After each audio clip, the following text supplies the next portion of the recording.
All right, so we're diving into uh, the storming of the Bastille today. A pivotal moment. July 14th, 1789. But did you ever, stop and think about all the things that happened before that day? It's interesting how people often forget about the natural world and how that has an impact on human events. That's a great point. So, like 1788, Yeah. France is already like in a tricky spot, Yeah. political tensions, money problems, and then bam, Yeah. huge hailstorm. Not just any hailstorm. Oh, no. We're talking like hailstones the size of apples, Oh, yeah. grapefruits even. Grapefruits. Why, I know, crazy, right? Yeah. Pummeling the countryside, just wiping everything out. Vineyards destroyed, crops flattened, the livestock killed. There are accounts of like dead hares and partridges all over the ground. Yeah, it's like something out of the Bible. Right. Like a plague, almost. Yeah, and the timing couldn't have been worse. No. France is already dealing with not enough grain. And this just makes it way worse. Exactly. You can imagine what that did to people, right? Oh, yeah. Like, how are they going to feed their families? Makes you feel like things are out of control. For sure. Total chaos. And it's not just the stuff that got destroyed right then. No. This hailstorm, sets off this whole chain reaction. Yeah. The wheat is gone. Which means bread shortages. Prices are going up. Up. And then on top of all that, Like, it wasn't bad enough. drought. Yeah. So even less food. Even less food. And as if all of that wasn't enough, the winter of 1788 going into 1789, brutal. the worst. Sources say it was the longest. The absolute worst. The coldest winter France had ever seen. Can you imagine? The Seine froze solid. People were walking across the river. I know, it's wild, right? Crazy. Markets set up on the ice. It's kind of cool to think about, Yeah. but it's also scary. Yeah. Oh, yeah. Shows you how bad things were. Definitely the freezing temperatures shut down the mills.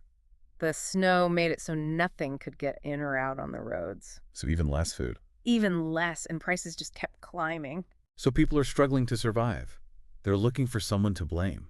Right, and that's when you start to see Yeah, conspiracy theories popping up. classic. Rumors were going around that the king's ministers were hoarding grain Yeah. and purposely making prices go up so they could get rich. Talk about kicking people when they're down. It's scapegoating, pure and simple. But when things are tough, people will believe anything, especially about those in power. Yeah, they were ready to eat cake. Or eat the monarchy. But in all this chaos, Yeah. there was this little glimmer of hope.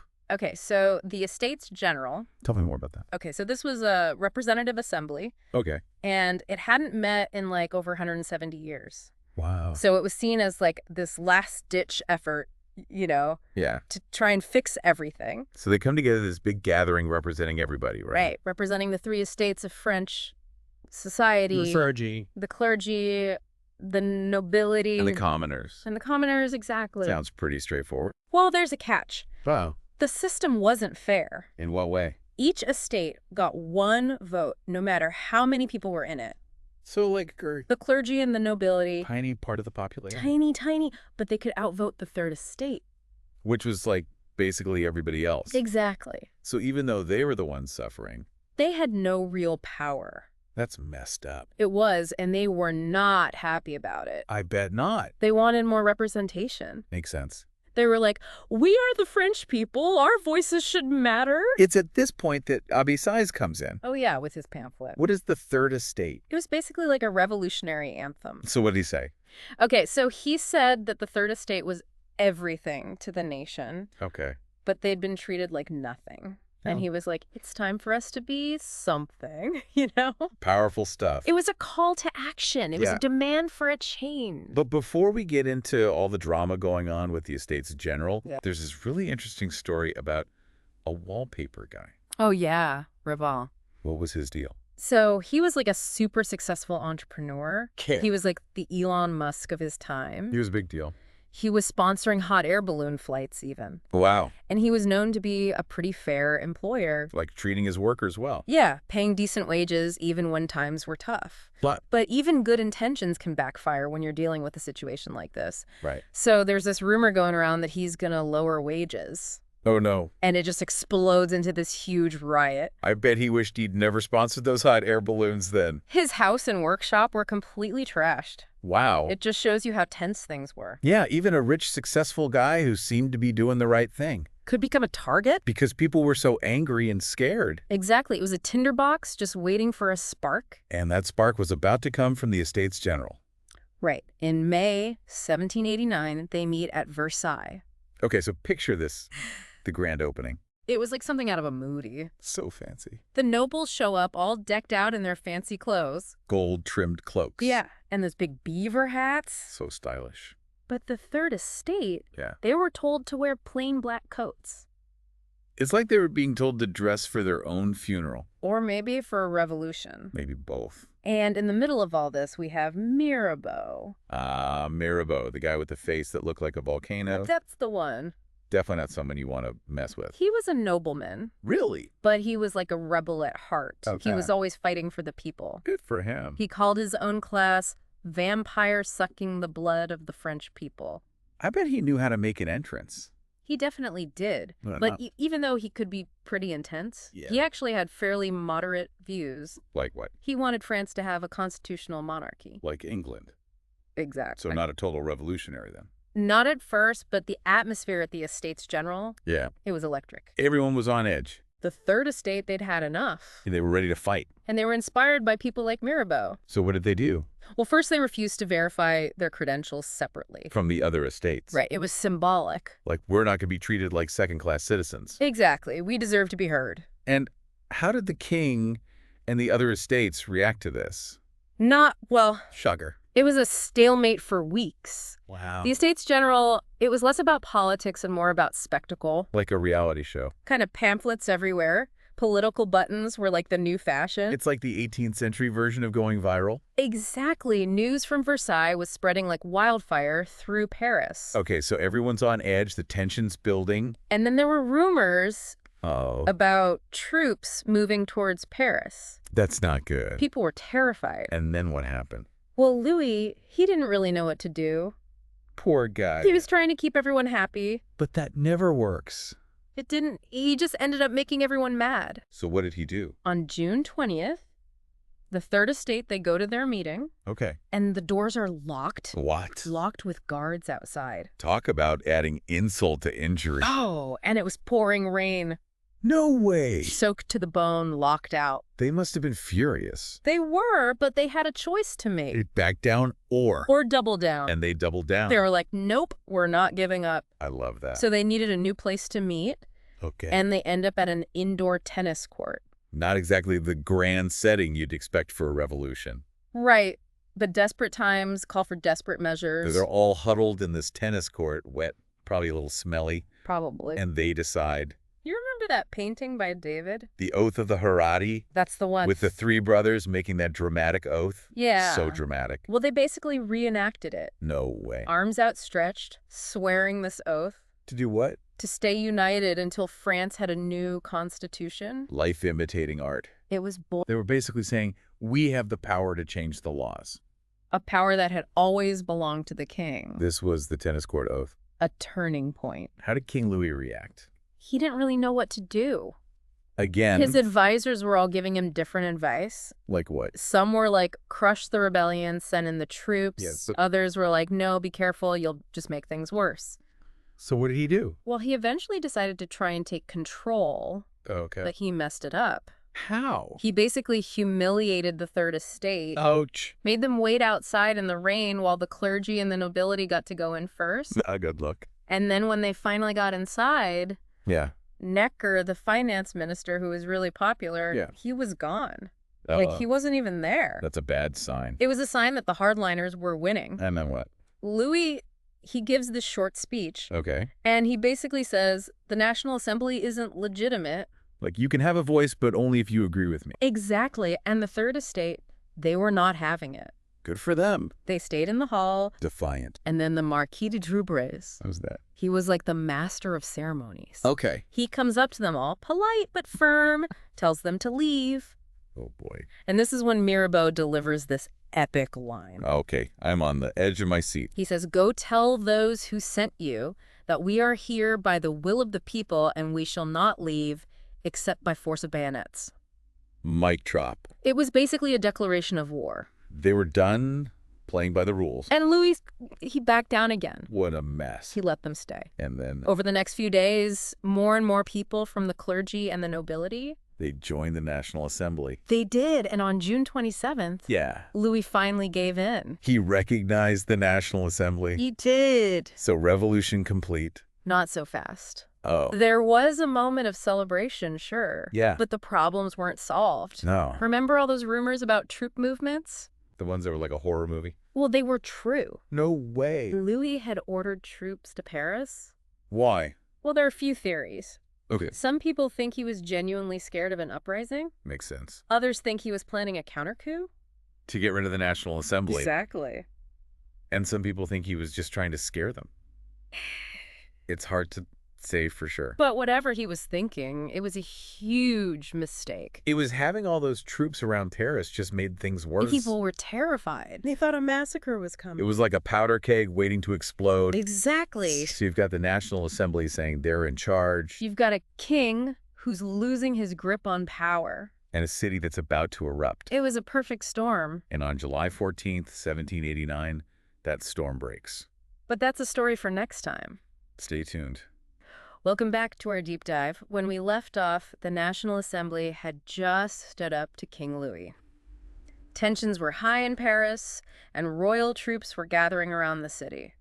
It was a recipe for a disaster. It's amazing how things escalated so quickly. 1 minute, it's all hope and change with the National Assembly. The next, it feels like violence is about to erupt. What was the mood like in Paris just before the storming of the Bastille? The sources we have describe a city on edge. Parisians were excited to have challenged the king, but also terrified of what might happen next. Remember, this wasn't some abstract political debate for them. It was about survival, their families, their future. Right, it wasn't just a revolution happening in some fancy palace at Versailles. Yeah. It was real people facing real danger. What were some of the things that happened that made people so anxious and afraid?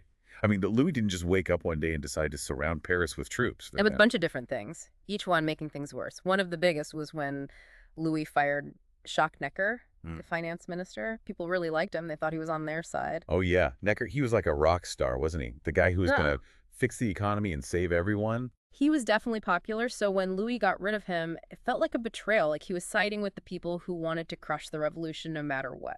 And this is happening at the same time that troops are showing up all around the city. No wonder people were freaking out. Exactly. Seeing all those soldiers, especially the foreign mercenaries, was terrifying. It was a constant reminder that things could turn violent at any moment.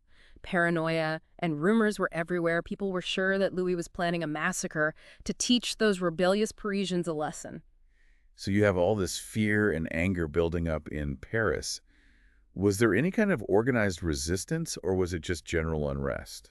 It was both. You had these spontaneous protests popping up all over the city, people taking to the streets, demanding Necker back and yelling at the king. But then you also had groups forming like the Parisian militia. They wanted to protect the city if there was an attack. So it was like the city was having a meltdown and preparing for a siege at the same time. Exactly. It was chaotic and volatile, but there was also this feeling that people were taking control of their own destiny. And this is when the focus shifts to the Bastille. It wasn't just a random target. It was a symbol of the king's power, a reminder of all the bad stuff. The Bastille was more than just a fortress. It represented everything the people hated about the way things were. It meant unfair arrests, imprisonment without trial, the king's total control over everyone. It was like the physical embodiment of everything wrong with the old regime. Exactly. And as the tension in Paris kept rising, the Bastille became this focal point for people's anger and frustration. It stood for everything they wanted to destroy and rebuild. So what happened on July 14th?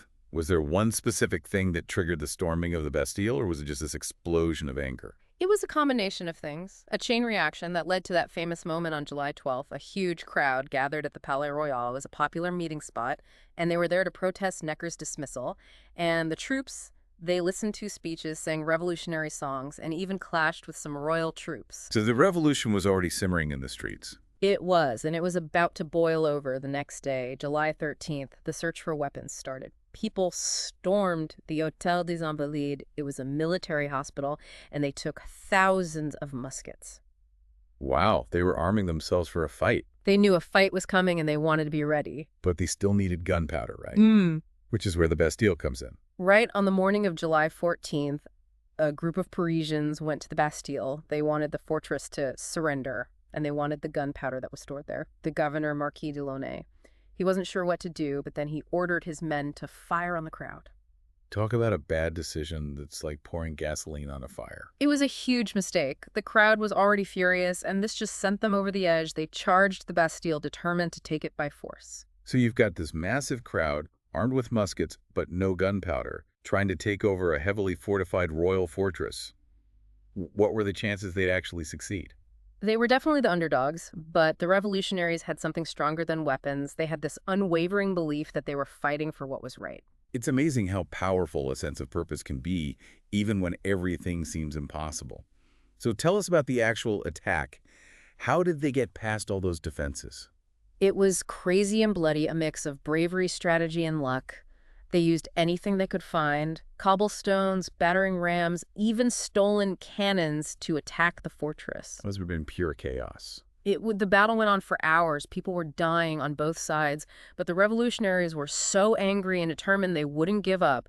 They fought their way through the outer defenses, broke into the courtyards, and finally, after a brutal fight, took control of the Bastille. I can't even imagine what that must have felt like to actually conquer this symbol of the king's power. What happened to the governor de Launay? Delaunay knew he was beaten, so he surrendered, but the crowd was still enraged. They captured him, dragged him through the streets, and killed him. It's a reminder that revolutions, even when they're fighting for good, can be incredibly violent. Things get out of control very easily. It's true, the desire for revenge can easily overshadow the ideals that started a revolution. But even with all the chaos and bloodshed, there was a sense of hope. The storming of the Bastille sent a clear message. The French people weren't going to be ruled by fear and oppression anymore. They had tasted freedom, and they wanted more. So the Bastille falls. What was Louis's reaction? Did he finally realize how serious this was? That it wasn't just a minor rebellion, but a full-blown revolution? He did. The news reached Versailles later that night, and Louis apparently asked, "Is it a revolt?" And the Duc de la Rochefoucauld-Liancourt famously replied, "No, sire, it is a revolution." Wow, that must have been a powerful moment. It's like the world changed right then and there. It was a turning point, a moment when the old ways died and something new began. The storming of the Bastille wasn't just about winning a battle. It was about showing the world that the French people wanted to control their own destiny. And what about the National Assembly? What did they do? Were they ready to lead a nation in the middle of all this turmoil? The Assembly, even though they had their own disagreements and problems, they stepped up. They worked hard to create a new government, to restore order, to write a constitution that would protect everyone's rights. It was a huge challenge. But they believed in what they were doing. They wanted to build a new France, a nation based on liberty, equality, and fraternity. It's incredible how fast they had to adapt. Yeah. They went from being a group that was challenging the king to being the leaders of a country in the middle of a revolution. It was a trial by fire, and not everyone could handle it, but the people who stuck with it, who kept going even when things were tough, they played a crucial role in shaping the future of France. It reminds us that revolutions aren't just about big dramatic events like the storming of the Bastille. They're about the long and difficult process of building something new and better out of the ruins of the old. And that process, as we'll see in the next part of our deep dive, was full of twists and turns. We're back and things are really heating up in Paris. A city on edge, armed citizens, a king who can't seem to make the right decision. This is a turning point in the French Revolution. The Bastille has fallen, which is a huge victory for the revolutionaries.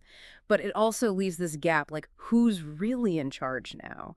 The old way of doing things is over, but what's going to replace it? It's a time of excitement, but also a lot of uncertainty. You can almost feel the tension in the air. So what happens next? Does the revolution keep gaining momentum, or does Louis VI try to get back in control? Well, it's a crazy time full of surprises, but one thing's for sure, nobody can really control what's happening. Not even the National Assembly. They try to create a new government and restore order, but it's not easy. It's like they're building a ship in the middle of a hurricane. Mm-hmm.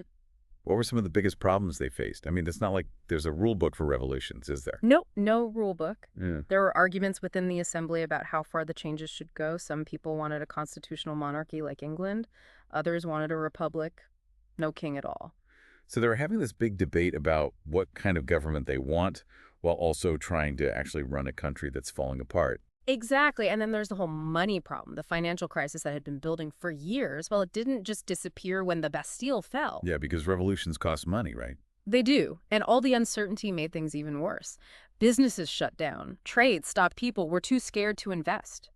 The assembly had to figure out how to fix the economy while also creating a whole new political system. That sounds impossible, like juggling chainsaws while riding a unicycle on a tightrope. It was a huge challenge, but they started by working on the Declaration of the Rights of Man and Citizen. Okay, I've heard of that. What was it about? It's this really important document. It's like a foundation for modern democracy. It says that everyone has basic rights no matter who they are, and it talks about the importance of liberty, equality, and fraternity.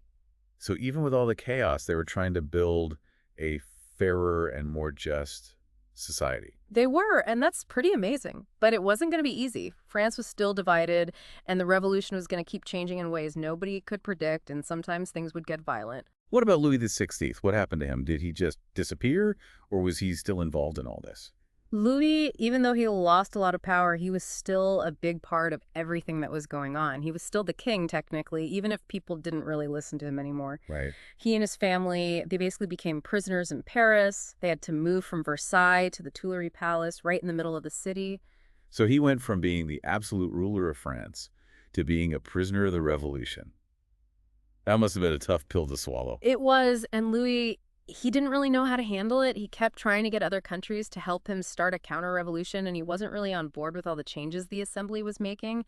So he started to lose even more support from the people. It sounds like he was trapped. He couldn't go back to the old ways, Yeah. but he also couldn't accept the new reality. Exactly. And as time went on, the situation got worse. The revolution was becoming more and more radical. New leaders were emerging. Things were about to get even more intense. I guess that's a story for another deep dive. But before we go, what are some of the things we can learn from the storming of the Bastille? Why are we still talking about it hundreds of years later? The storming of the Bastille, it's a symbol of people standing up against tyranny, fighting for their rights. It shows us that power really does belong to the people, and even the strongest systems of oppression can be challenged and defeated. It's a reminder that revolutions aren't just about exciting events. They're about this deep desire for freedom, equality, and a voice in how we're governed. And that fight, as we see in the French Revolution, it's never really over. The French Revolution was messy and complicated, full of ups and downs, but it changed the world forever. It inspired people to fight for a better society. So as we wrap up our deep dive into the storming of the Bastille, let's remember that the fight for freedom and equality never ends. The ideas of those revolutionaries are still shaping our world today. Thanks for joining us. Until next time, keep exploring, keep asking questions, and keep the spirit of revolution alive.